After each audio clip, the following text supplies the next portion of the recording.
Welcome to the Slop Farm. Enjoy the video. You begin by powering off the watch and taking the band off for clear access. This reduces movement and prevents scratches.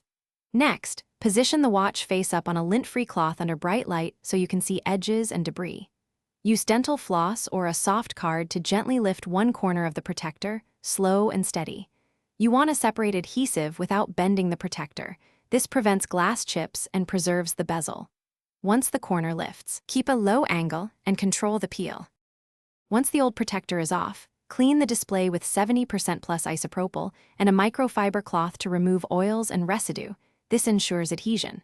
Make slow circular passes, then air dry or use a soft blow to evaporate alcohol. Next, use a dust sticker or a small piece of tape to lift any remaining particles. If dust stays, adhesion fails. Align the new protector by hovering it at low angle, matching cutouts to the bezel. When perfectly aligned, lower the center first to avoid trapping air. You press the center of the protector and use a soft card to push air bubbles outward toward the edges. Short, firm strokes work best. If small bubbles remain near the edge, they often disappear after 24-48 hours. For persistent specks causing bumps, carefully lift the protector, remove the dust with tape, and reapply. Avoid wet installations unless the protector specifies it, because moisture can interfere with adhesives.